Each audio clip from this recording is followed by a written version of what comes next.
To this sort of brand new video today, and I want to do this video because tonight Lewis Hamilton will become a Formula 1 six-time world champion for the sixth time in history.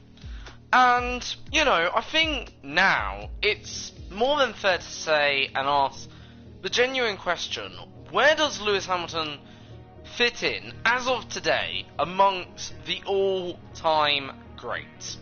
No matter what happens tonight, even if Hamilton doesn't finish in the top 10, Bottas must win the race to keep his title hopes alive going into Brazil, which is in approximately 2 weeks' time. That, however, is going to be one tall ask. Yes, he's starting on the front row, he's starting in pole position, Bottas is, so he's got, I guess, 30% of the job done, or maybe lower than that, I don't know. But the point is, he would still need to finish the race and win at that, without Hamilton scoring 4 points, which means he would have, Lewis Hamilton can't finish no lower than 5th if he wants to take the title today. But where does Lewis Hamilton fit in amongst the all-time greats? And when I say all-time greats, I think it is fair to put, obviously Schumacher, Senna, Prost, Vettel, Alonso, maybe Fangio's name, all into one category. But first, I want to talk about, where Lewis Hamilton fits. Firstly, into his generation of drivers. Now, obviously, Hamilton is 33 years old, beg my pardon. And same age, I believe, as Bottas, who is, I believe, around 30. Okay, even though Bottas came a bit later in Formula 1, same age as Vettel.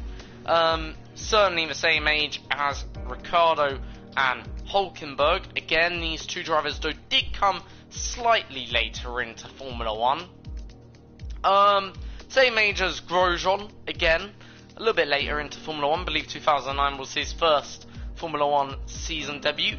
Otherwise, I believe all the drivers on the grid, this current grid, except Kubica, of course, were not a part of Lewis Hamilton's generation and are effectively the up-and-coming generation of Formula 1. And obviously, the past generation between them, if we combine, obviously, the three most successful drivers over the last 11 years, which are Vettel, Rosberg and Hamilton, these three drivers all came into Formula 1 in 2007, alongside Robert Kubica. So where do they fit in? Well, I'd say Kubica, in terms of success, is the worst of the lot. But talent-wise, well, I'd say Kubica is not the worst, necessarily. I would actually say, talent-wise, that goes to Nico Rosberg. I feel like Nico Rosberg, okay, whilst many would argue he never had the car, but he also wasn't, in my opinion, ever that great. But then where does Lewis Hamilton fit in overall? Is he behind Kubica? And I would say no. I would say actually Lewis Hamilton's on a par with Kubica, joint third. I'd say the actual best driver out of the lot of this generation, when I'm saying generation, I'm talking about Kubica, Rosberg and Hamilton and Vettel. I'd say Vettel's the best out of the lot. If you look at his career overall, he's won with 3 different teams: Toro Rosso, Ferrari and Red Bull. He's Ferrari's 3rd most successful driver in history and could surpass that this weekend to become Ferrari's 2nd most successful in terms of number of sheer wins. So Vettel is clearly a superstar, not just of Formula 1, but also of Ferrari. Effectively, even though when not many people talk about it, Vettel has carved his name in Formula 1 history, but also in a part of Ferrari's history. Okay, every Ferrari winner, Leclerc is a part of history with Ferrari, but he hasn't achieved half the amount of what Sebastian Vettel's achieved at Ferrari. Yes, Leclerc has more time still to go and break records and become a Ferrari legend, but he's still not there yet. Lewis Hamilton, on the other hand, has only ever won with Mercedes-powered engines, and has only ever won with McLaren and Mercedes. So, really, Hamilton has never ever really been in a team, or hasn't ever had to adapt to a different culture, if that makes sense. He's always known how Mercedes works. He's always known how McLaren works. You get the point. The point I'm trying to make is he knows how the team works, how it runs. He knows the DNA of the team. He hasn't really ever, looking on it, ever had to do what Vettel's had to done. Learn Italian, sort of, or the Italian culture and how to work with Italian people. Then go and learn a new culture with Milton Keynes' team in Red Bull Racing and learn that culture, and then learn the political Ferrari culture. Vettel has had to do that, and unlike Vettel, Hamilton hasn't had to do that. So, in my opinion, Vettel is the greatest out of all four in terms of just sheer natural talent. But that doesn't mean he's the greatest statistically speaking, because that title well and truly falls with Lewis Hamilton, who is the top pole sitter, top race winner, and quite easily next season can beat Michael Schumacher's most race wins in Formula 1 if he, I believe, claims 9 more victories or 10 more victories or something like that. So he's getting very much closer and closer to achieving such a historic feat. But not only that, he can physically match Schumacher's record next year of 7 titles. If, okay, he obviously has the card to do so. But let's not rule out anyone, because next year, remember, the slate is wiped clean, and effectively it's starting from zero. Oh, hiccup there. From zero once again. The point I'm trying to make is, okay, whilst Hamilton is right now statistically the greatest of his generation, doesn't mean he will always be the case. Let's not forget, Vettel is, I believe, 2 years younger than Hamilton. Therefore, could go for a further 2 more years and surpass Hamilton's records. Is Hamilton's records unsurpassable or not beatable? I don't think they are. I think they can be beaten. I think that there's a good chance for Vettel to beat them, so long Ferrari and so long Vettel would stay around for another 5 to 6 years. But this time with a great package, a good car. But let's not get into hypotheticals. Where does Hamilton fit in, how can we put it, amongst the all-time greats? And I'm going to tell you where I would put him and why. So, I wouldn't put him, the lowest person on this list. Okay, I've got about 7 drivers. The lowest person on this list is Alonso. Now, why would I put Alonso lower? Well, or the lowest? It's simply because the way I see it is, yes, Alonso may have the sheer talent, but he's massively down in terms of number of career wins, number of pole positions, and number of championships. And yes, okay, statistically, I've just made an argument statistics don't always tell the full story, but I think in this case they do. And to me, okay, whilst Alonso broke that Schumacher legacy, or that Schumacher dominant era, I do not think it would be right to say that Alonso, okay, is anywhere near the level of the next few that I'm going to mention. I think Alonso is a good driver, but is he a successful driver? Statistically, no. And in my opinion, he's the 7th best F1 driver of all time. Number 6, Fangio. Another Mercedes legend. One-man Fangio, obviously, one of the greatest drivers of all time, in my opinion. And I think, you know, overall, if I had to rank Fangio, I'd put him as 6th greatest. Not because, you know, I think Fangio is necessarily a bad driver. I just think Fangio in these modern cars, it'd be intriguing to see what he could do against Senna, Schumacher, you know, Vettel. And personally, back then, Formula 1 was a very different breed of sport. I honestly think it would be wrong to give Fangio a lower, you know, rating, but it wouldn't be right to give him a higher rating than 6th place, because the way I see it, okay, most of the drivers on this list are going to be from, well, no later than 1980, but not earlier than the current day, if that makes sense, or no later than the current day.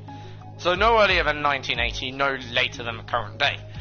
But, you know, overall, Fangio, you just got to put him on the list, because he is the godfather of Formula 1. There's no doubt, okay, that you couldn't say that Fangio is not the godfather of Formula 1. He is the man who kept that 5-time championships for 50 years. Until Michael Schumacher came along and beat him. And that just says it all. When someone can't beat your record for 50 years, I think that just says it, overall. So, number 5, then, and I'm gonna say this one goes to probably overall, well, not probably, it's gotta be, it's a close call between Vettel, Hamilton, and Prost, but I think it goes to Prost. And the reason why is, see, Prost in the race was unbelievably quick, but in qualifying, Prost was not that great compared to his arch rival Ayrton Senna. Overall, okay, Ayrton Senna was the better of the two drivers, in my opinion, and that's why I rank Prost lower than the other 4 drivers that I'll mention in a minute. But personally, I think Prost on race day was brilliant, but on qualifying day, he was easily beatable by many. And I think that's the difference. A lot of the drivers that I'm going to mention in a minute were not beatable on qualifying day, and in fact are some of the best the world's ever witnessed. Number 4, I'm going to give it to Sebastian Vettel. Now, I do believe Vettel could become, I'm not going to say the greatest, but he could become maybe, or improve his position in years to follow. Really depends, this one, on how his career goes. But I would not rate him lower than the 4th greatest of all time. I may, depending on certain circumstances in later years, reconsider that, depending also on Hamilton's career. But he's certainly no higher than position 3, but no lower than position 4 in terms of, in my opinion, the all-time greatness. He's got over 57 pole positions, 55, I think, career victories. Okay, and I don't see how you could say Vettel's a bad driver or his statistics are low compared to other champions. No, they're not low. In fact, Vettel is up there, in my opinion, with Alain Prost, Senna, Schumacher. He's still got a long way to go to get to Schumacher's tally of records and to become the greatest German driver of all time. Will that happen? Probably not. But I do think, overall, he's not the worst we've ever seen, and compared to other four-time world champions on this list, and there's only two four-time world champions, bear in mind, on the list, Prost and Vettel, therefore, you can't really say that, you know, Vettel's a terrible driver due to the circumstances, if that makes sense. To have 53 race wins, or 55 race wins, 57 pole positions, in fact, in probably another year or two, he'll become the greatest driver of all time for the German nation in terms of number of career poles historically. So, you know, overall, Vettel's up there with some of the greats. Now, next, I'm going to put number 3, Hamilton.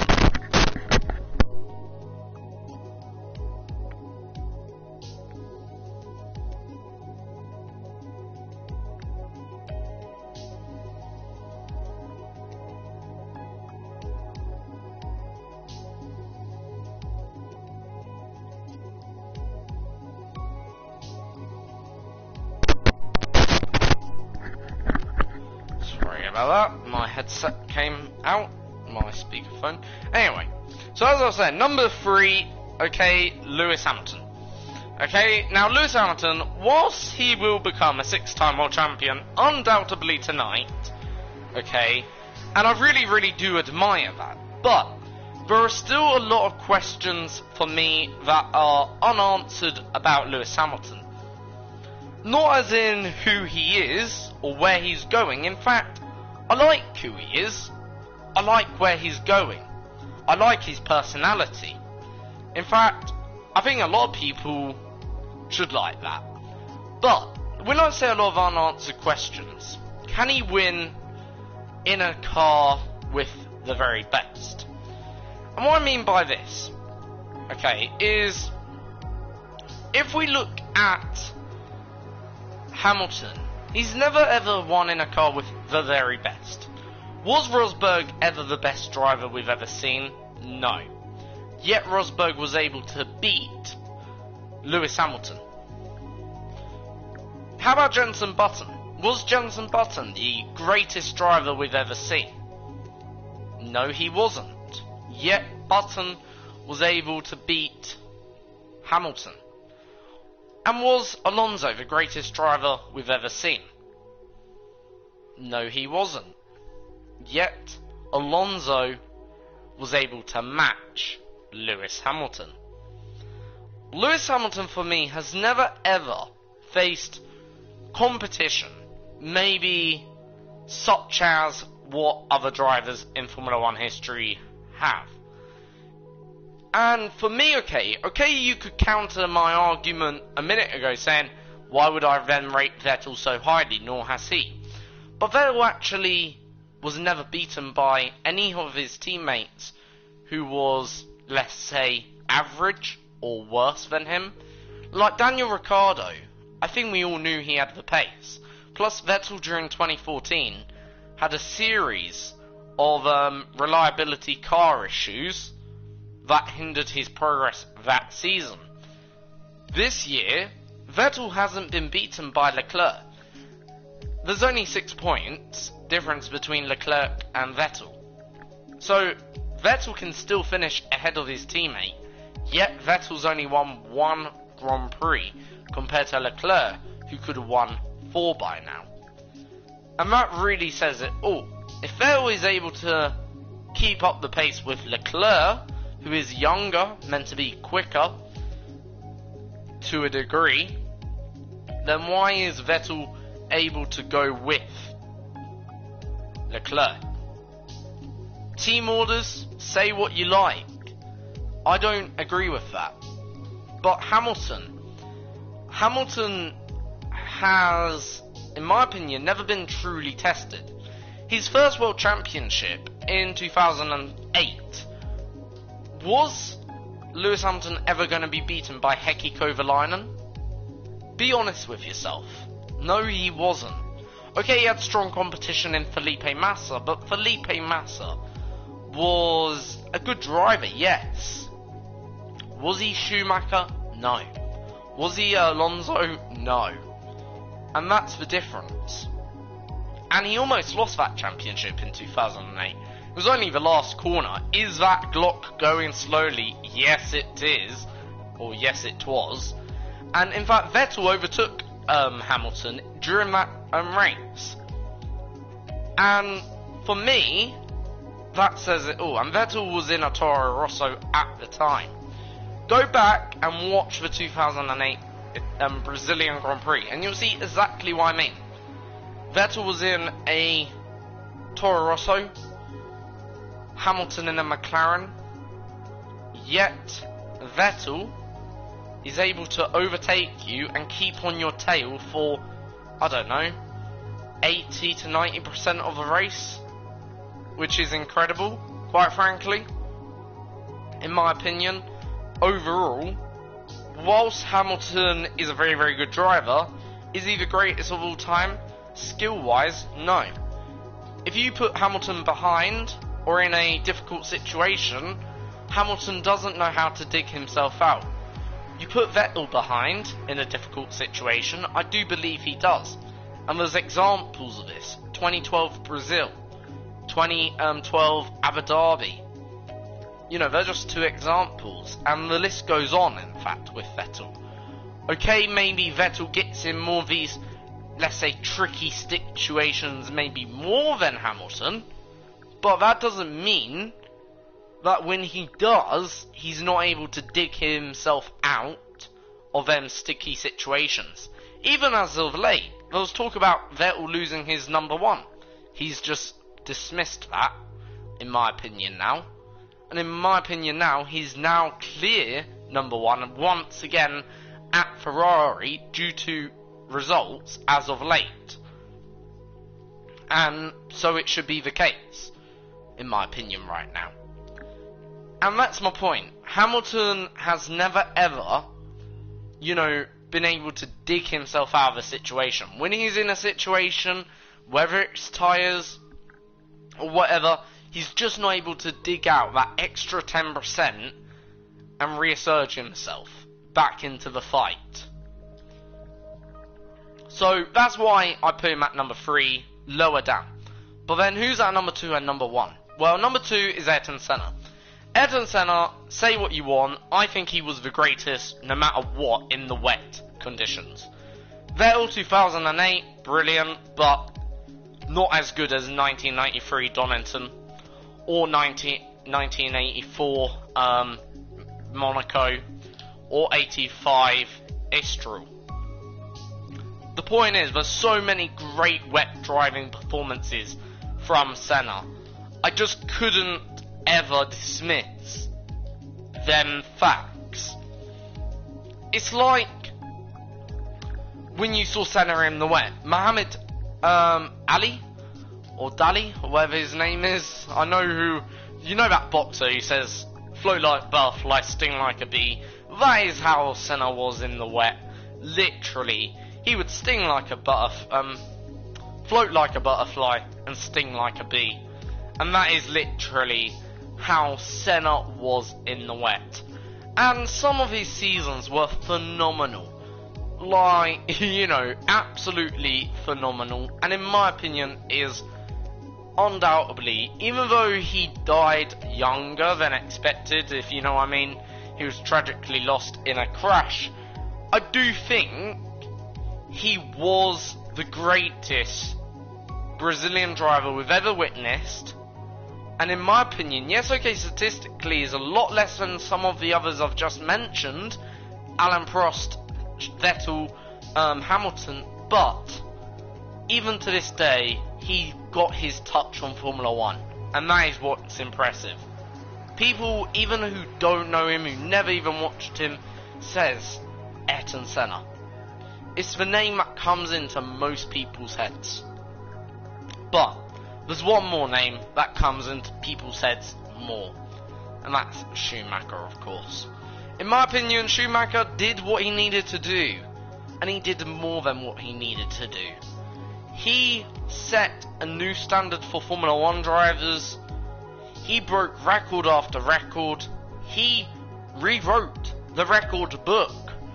Effectively, give him a typewriter and he would write the records. He done so much for Formula 1, and he even came back for his second attempt and he was still decent. And that takes a lot in my opinion. When a driver hits the heights Schumacher hit, it's just, you know, phenomenal to watch. Words can't really describe it because you can only live it. And in a way, yes, okay, I think this is the greatest generation of drivers, Rosberg, Hamilton, Vettel. And when I say generation, they've got the most titles between them ever of all time. I believe they've got, well, Hamilton and Vettel's got 10 titles now between them. So next season we're going to have basically 2 drivers with 10 titles between them on the grid, which is incredible. Vettel 4, Hamilton 6. You know, if let's say Hamilton adds another to his collection, or Vettel adds another to his collection, we'll have more. And you know, we could actually see both of them end up with so many titles, you know, between them both. But Schumacher, what he did solely for Formula 1 is what impresses people, I believe, so much. Schumacher built that Ferrari team. He rebuilt it. He built it to suit Schumacher. It wasn't Scuderia Ferrari, it was Schumacher Ferrari. That is what he turned it into. He turned it into the German prancing horse, with Italian blood pumping through its veins. He turned Ferrari into an artistic piece, and that is literally what Schumacher did at Ferrari. And that's why I put Schumacher so high. So, as I say, they're my top 7. Alonso, Fangio, Prost, Vettel, Hamilton, Senna, Schumacher. Okay, or Schumacher, Senna, Hamilton, Vettel, Prost, Fangio, Alonso. That's my top 7. Let me know who you think are the best 7.